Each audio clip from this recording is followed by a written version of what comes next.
everybody, welcome back to my channel. My name is Jessie. If you're new here, I unbox subscription boxes and more. Today I have my very exciting Matter box. This is the February box. I know I'm a bit behind. I have the March and April box to show you guys as well. But you know, they're not themed. It doesn't really matter which month is which, to be honest, other than that if the website happened to sell past boxes, which I don't think they normally do. I think these usually tend to sell out. You know, you want to know what month this was. But anyway, this is February, and I'm really excited to show you guys what's in here. I have some cool things planned because, as you guys know, science rocks. So if you want to see this box, please stay tuned.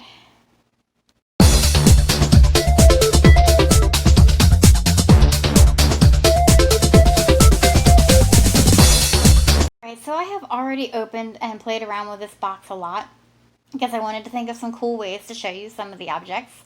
And, you know, it came in February, so curiosity totally, you know, killed the cat in this case. I had to open this one. So basically, as usual, there was another piece of foam stabilizing all the items, and of course our cards, information cards were in there. So I want to get started. The first item was ultraviolet light, and it's just a normal flashlight. Except it produces ultraviolet light. And I'm going to show you way cooler examples of this, because obviously we need some darkness. I'm not going to be able to get it totally dark in here, but I'm going to do the best I can. So let's read about this ultraviolet light first. Ultraviolet light, what it is, it's a UV light. It's a range of electromagnetic frequencies higher than violet that are invisible to humans. In this range, the photons that make up the light have enough energy to cause chemical changes, such as changes to skin that occur in a tanning bed. Some materials absorb UV radiation and re-emit it in a glow, which we call fluorescence. And guess what, guys? I have a crystal collection, and guess what I got to test out this light on? Booyah! So excited. Interesting properties of UV light is that UV light is completely invisible to us since we do not have receptors to see it. This light and other UV lights glow violet because there isn't an exact dividing line between violet and ultraviolet light, so some overlap is emitted.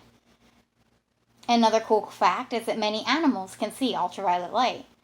I didn't know that. I would love to be able to pull my cat in here and see if he could see it, but that might drive him nuts. But anyway, that could be an entertaining secondary video. Uses. Use this LED UV flashlight to find materials that will fluoresce. Yes, that's the word. Such as certain rocks, scorpions, and some paper money.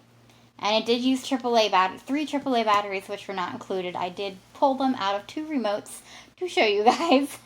If only I had a darn scorpion. Man, I mean, that would be fun. But I did find some objects that fluoresce, and I also took it over my crystal collection. It was light in the room, but it was dark in the shelves, so I'm going to insert that video here, and you can see that. Alright guys, so I'm about to explore with you the fluorescent light. I decided to take it to my crystal collection, and I'll bring some of these over. As you can see, my pieces of amber are very fluorescent, and you guys are going to get a detailed view of my crystal collection at some point. And if we go down here, let's see, is anything fluorescing? I really thought, sorry for the hand sanitizer. Ooh, that pink one. Yeah, that looks pretty cool. So yeah, I really thought that I had some blue calcite. Oh, there we go. Okay, that one looks like it's fluorescing a bit. Awesome. So I have dimmed the lights, and I pulled out some examples from my crystal collection. You guys just saw everything that illuminated in there. I got these really cool bugs in amber for my birthday, and I just pulled 2 random ones. I actually didn't really look at what I pulled. It looks like I pulled some type of beetle. Can you even see that? Oh, this is not part of the box, by the way. I just pulled these out of the crystals. Oh, and one of the crabs that I got. I really like the crabs. I thought they were super cool. I also got a butterfly that I really liked. I got 5 of these in the set. Anyway, I digress. They're not part of the box. So I just pulled out some examples because I wanted to see what fluoresces and what doesn't, and show you guys. So this is, I turned out the light and forgot to stop. I was still filming, but that's okay. So we're in the dark. This is pretty much as dark as I can make it. Well, I can still see and operate the camera. So here we go. The amber totally fluoresces. Hope that comes across. I read online that raw, this one here is raw, crap, was it green or blue? Calcite. I think it's green. It's so dark in here now. I read online that raw calcite was supposed to fluoresce, but I'm not seeing it. But look at this pink agate heart. Now this was artificially colored, and I think that's fascinating that that fluoresces. And I just brought out my clear quartz here just to show that as an example of something that does not fluoresce. But these amber ones, wow, I mean, that is spectacular, and you just saw it in my collection.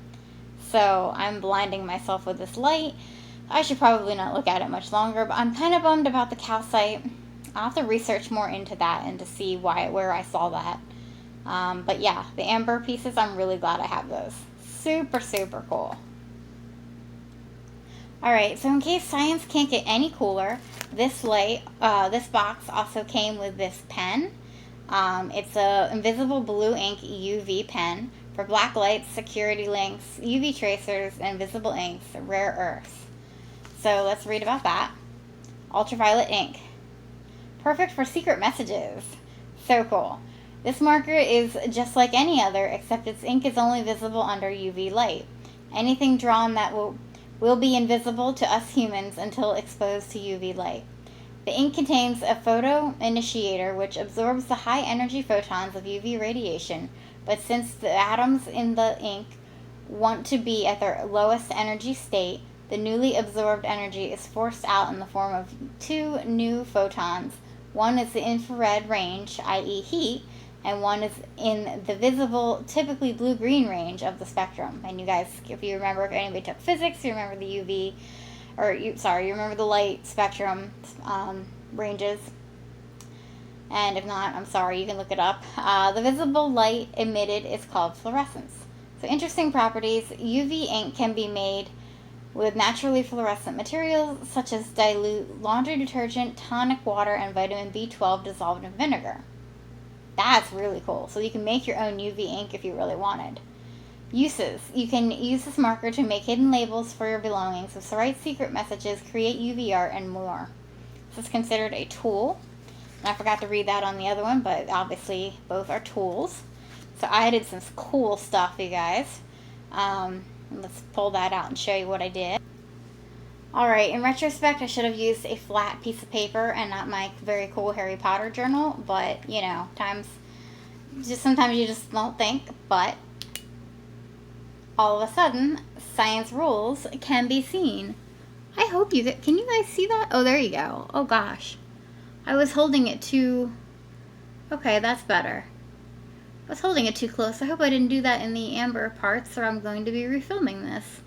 But there we go. Science rules. I can't even read. I wrote science rocks, not science rules. So I can't really see what I'm doing here, but I'll just draw a nice little heart. Probably not turning out so well. Yeah, that's pathetic. I'm actually drawing and can't see what I'm doing. So science rocks, and we'll put in rules. But isn't this so cool? I'm totally fascinated by all this. Is that showing up?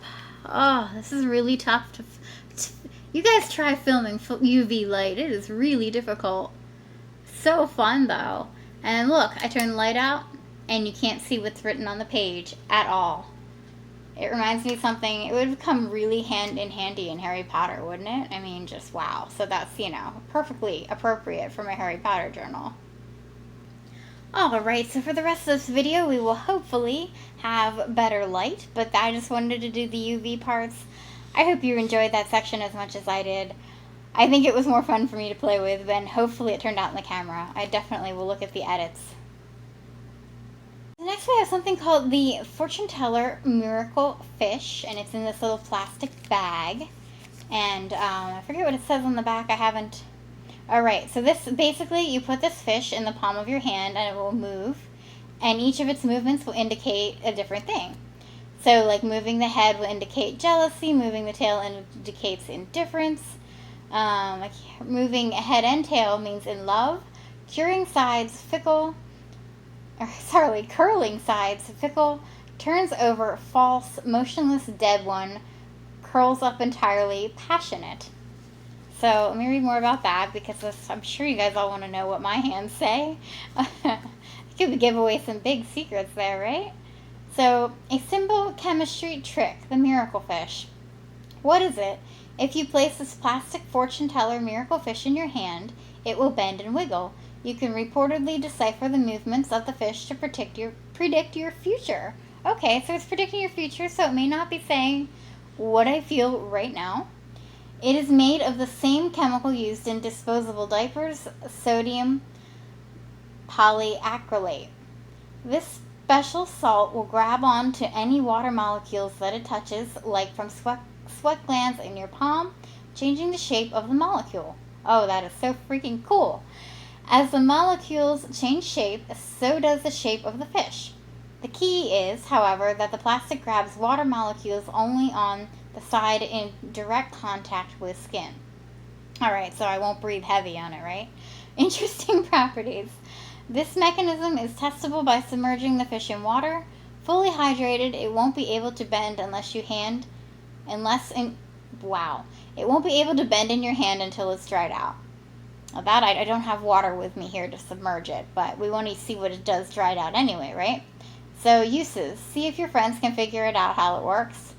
Well, I already told you, so I guess we're not going to be doing that. Try it on different surfaces or body areas and note the difference. How many body areas can I show in this video? Anyway, this is classified as a material. So I played with this a while back when I opened it, but let's see if it's different. I don't remember. What were my results before? Gosh, I don't remember, but let's see what it is now. My hands feel really dry right now, so I'm interested to see what that does to it. Alright, you guys, this is where I really need two hands. So the head's curling, head and tail are moving, and it curled. And it's trying to turn over. Is that just how I had it in my hand? Let me see if I can get it vertical. Because that's totally, I think last time I didn't get this much movement. Guys, is my future changing? Nope, the same thing. Head and tail is moving, and then it curled. Okay, so I lost the fish. It's down there. So let's read what that meant, because now I'm curious, right? So, moving head and tail together means in love. I definitely didn't get that before. I'm pretty sure last time either I think the tail moved. I want to say it was indifference. And that was back in February, a couple months ago. But now I got the head and tail curling, which means apparently that either now or in the future fortune-telling fish, it says that I will be in love. But then curling sides means fickle. But see this, okay, let's argue with that. The sides weren't really curling. Do I have to have it on the other side? Huh. Okay, maybe it only works. Oh, because the strips, I see those things on okay. These strips are what needs to go down and attract the molecules, the water molecules from the hand. So let's watch it again. I'm keeping my hand as still as possible. Yeah. The head and tail are curling. Okay, I could clearly entertain myself. This is so much more fun, guys. I think I was just like indifferent to the world in February, and now look at it. All right, so turning over means false, but I would say it didn't, and it says curls up entirely is passionate. Do we describe this? What do you guys think? Write in the comments below. Do you call this, I got it backwards again, upside down. Do you call this, sorry for the movement of the camera, this is difficult. Do you call this curling up entirely or trying to turn over? What do you guys think? Please tell me in the comments below. I mean, I could watch this all day. I mean, my hand is pretty darn still. It's moving a little bit because I'm talking, and then it just curls. I think it's completely curl. I'm going with curls up entirely because I would much rather be passionate than curling sides fickle. So passionate and in love. That's basically what I'm getting out of this, which is so funny because I swear, my hands were probably just at a different moisture level back in February, although you'd think they'd be drier in February, but they're just like wrinkly. I don't know. I just got out of the shower. I am so rambling. This is going to be the longest video ever. I am totally adoring this little fish. So it said to try it on other body parts. What else? Could I get it on my arm? Let's see. Alright, so I've got it on my arm. Oh, trying to bring my arm up to the camera. Everybody ignore that old person groan there. Head and tail are curly. Oh, I can't keep this position much longer, but I'm not sure if it's going to totally curl like it did before. Yep, so my arm is a little bit different, but oh, sorry, the head wasn't on the screen. There we go. Head and tail definitely curling. In love. So cool. So you guys, I was just talking and I realized I wasn't recording. But anyway, I really like this. There's some words on the fish. Places. Oh, it's just the directions. Okay. It's just saying that that's the side to put on the palm of your hand. Keep fish in envelope when not in use. Yeah, that makes sense. Yeah, because you wouldn't want extra moisture to get on it. So cool. Can you imagine? I wish I had a kid around. I could I could just show, this would be so fun. Kids would probably really love this. I mean, heck, I'm an adult and I'm totally loving this.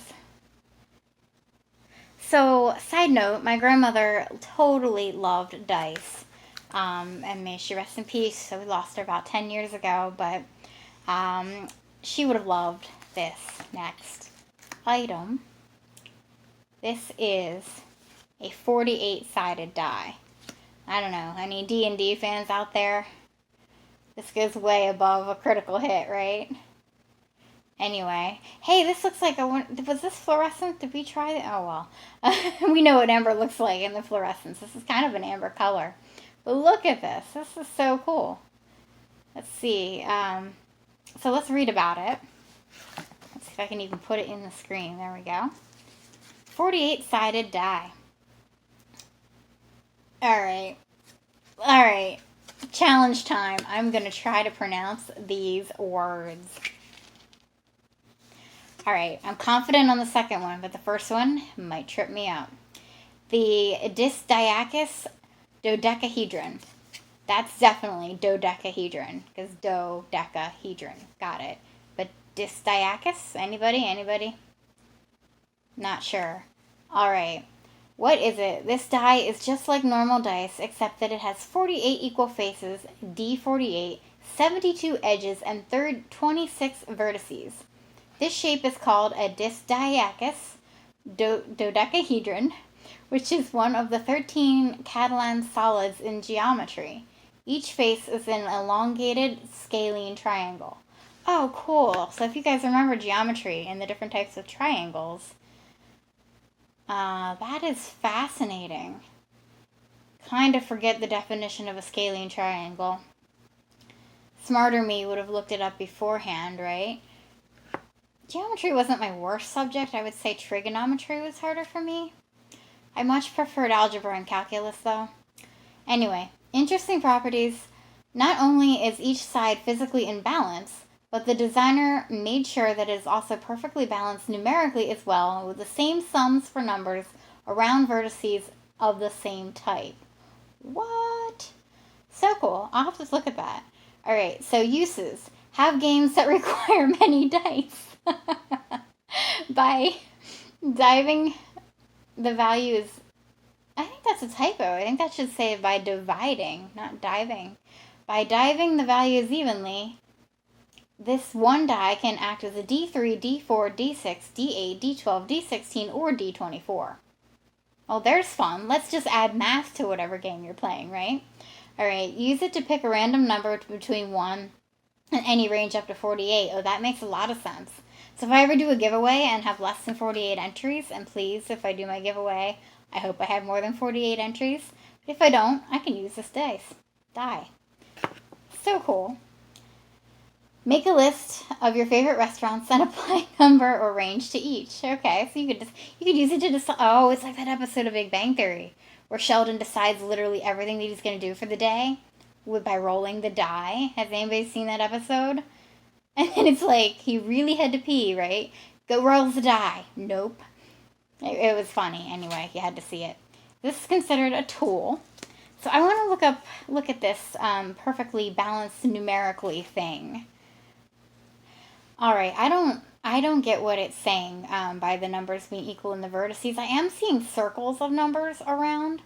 So when this is done filming, and if I feel like it, I want to add up all these circles. Maybe that's what they mean by the vertices, that all these numbers would add up. After filming and before I edit this, I will play with this and get a calculator out and see what I can figure out. Because now I feel like I'm challenged and I want to figure this out.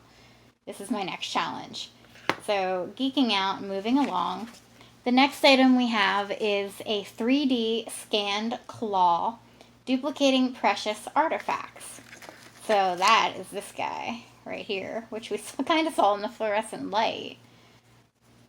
I really love this. Look at how big this is. I mean, I have tiny fingers, but this is cool. So you guys want to find out what animal this claw belongs to? Let's read on, shall we? What is it? The white claw is a life-size replica of a velociraptor foot claw. Alright, so you guys, everyone knows velociraptors. They were in Jurassic Park. Or, you might actually like dinosaurs and study them. It's a very famous one.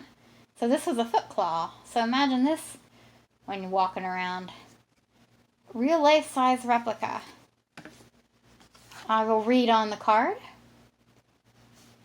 It was created by scanning the physical dimensions of the actual fossil. A 3D scan creates a digital replica of physical objects by measuring the geometry between thousands of points on the object's surface. The more points measured, the more accurate the model will be. That makes complete sense to me. I don't know if it does to you guys, but I totally get what they're saying with that. This digital model can then be 3D printed at high resolution to achieve a near-perfect duplicate of the original. Interesting properties. This claw was 3D scanned from a real claw in a museum collection. Many 3D models of precious artifacts are now freely available online. All you have to do is print them. All you have to do, right? And if when you have that 3D printer hanging around your house, all you have to do. No, I love that. This model was created. This model was created with 106,995 vertices, making it a very accurate scan. Holy! Can you imagine? What number did I read? 106,995 vertices. That is some accuracy, huh? That is way cool. Uses. 3D scanning allows everyone to hold even the rarest items. Please be careful, as this claw is sharp, not a toy. It is an artifact. Indeed, it says that, and indeed, it is an artifact. Super cool. Let's see how friggin' sharp this is. Oh yeah, it's not... This could poke an eye out. This could do some damage. It would break very easily, though, I could tell. You couldn't use it as, like, a weapon, but... Totally don't want to use that as a toy. Alright, so, you guys know... I love fossils, and our last item is a sharkstooth fossil from a 54 million year old shark tooth. Let's take a look. A closer look. Can you guys see that? Oh, hey, look at that. Nice focusing. Thank you, camera. Can I get it closer? Will it stay in focus? I think it likes the black background in the little case. I don't think I need to take it out of the case. I collected a lot of sharkstooths as a kid. Wow, tooths. It's late, guys. I'm filming. It's almost 9 p.m. Shark's teeth. And they always had these two little spikes at the top. Maybe this will explain what that is, because if not, I don't know. I might need to look that up. Giving myself a lot of homework here, aren't I? I might need to look that up, because I've always wondered what those were as a kid, and I never really took the time to look. So let's read. This tooth is a fossil of an extinct shark species. Oh, here we go. Why can't they give me the common name of this shark species? I guess because it was extinct, maybe a common name was never formed. Here is my latest word challenge. This is Latin name, so this is tougher. I really should have taken Latin in high school. I almost did. Striatolamia macrota. I'm going with Striatolamia macrota. Alright. From the Eocene era, approximately 54 million years ago, this shark could grow to be the length of about 3.5 meters, which is 11.5 feet, and its teeth were notably big for its size. It lived in warm, low-salinity ocean waters all around the world. This species belonged to a family called sand sharks, okay, which still exists today.